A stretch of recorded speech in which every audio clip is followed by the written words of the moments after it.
Welcome to the Eat This Book podcast. I'm Michael Whitworth.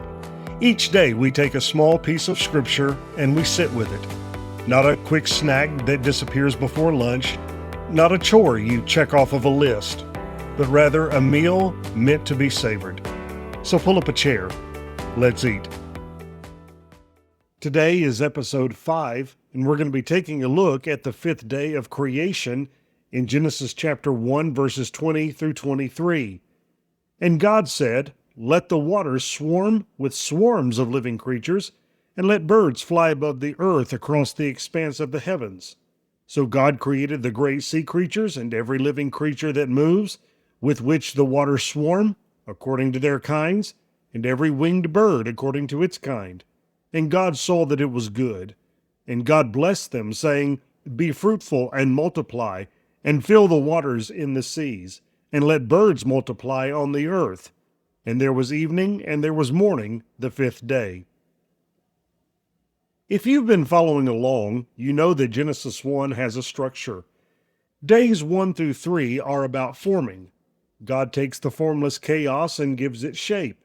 He separates light from darkness, waters above from waters below, sea from dry land. By the end of day 3, there's structure, there's space. There are realms, sky, sea, land, but they're empty. Days 4 through 6 are about filling. God takes the empty spaces He's made and populates them. Day 4 fills the sky with sun, moon, and stars. Day 5 fills the sea with creatures and the sky with birds. Day 6 will fill the land with animals and humans. God forms, and then God fills. He doesn't make empty rooms and leave them that way. He makes space for something. Day 5 is the day the waters come alive. Let the waters swarm with swarms of living creatures. The Hebrew word here is sharats, to swarm, to teem, to multiply abundantly. It's not a polite, orderly population, it's an explosion. The waters don't just have fish in them, they're teeming. They're thick with life. Everywhere you look, something is moving. And overhead, birds fill the sky, wings across the expanse. The air that was silent is now full of song and motion. God doesn't do scarcity. When He fills something, He fills it abundantly. I want you to sit with that, because I think some of us have a hard time believing it. We know emptiness. We know the hollow feeling of a life that looks fine on the outside but feels vacant on the inside. We know the loneliness of rooms that used to be full. We know the ache of purpose that's gone missing, of meaning that slipped away. And when we imagine God filling that emptiness, we imagine Him doing it sparingly, cautiously, maybe a little bit of comfort, maybe a small sense of peace. We don't expect teeming. We don't expect swarms. But that's how God fills things. Look at the waters. Look at the sky. God didn't put one fish in the ocean and call it a day. He made the waters swarm. He didn't release a single bird and move on. He filled the expanse with wings. When God fills, He fills abundantly. There's something else here I don't want you to miss. Verse 22, "And God blessed them, saying, Be fruitful and multiply, and fill the waters in the seas, and let birds multiply on the earth." This is the first blessing in the Bible. The very first time God speaks a blessing over anything, it's over these creatures, the fish and the birds, the teeming swarms of day 5. And what does He bless them with? Fruitfulness, multiplication, the capacity to keep filling. God doesn't just fill the emptiness Himself, He creates things that can keep filling. He blesses His creatures with the ability to participate in the abundance. The fish don't just exist, they reproduce. The birds don't just fly, they multiply. The filling continues. That's the kind of God we're dealing with. Not one who gives you just enough, but one who gives you enough to overflow. Not one who fills your cup and walks away, but one who blesses you to be a source of filling for others. I think some of us are waiting for God to fill our emptiness, and we've been waiting a long time. Maybe it's relational emptiness, loneliness that doesn't lift, a longing for connection that never quite gets met. Maybe it's vocational emptiness. You go through the motions, but the work feels hollow.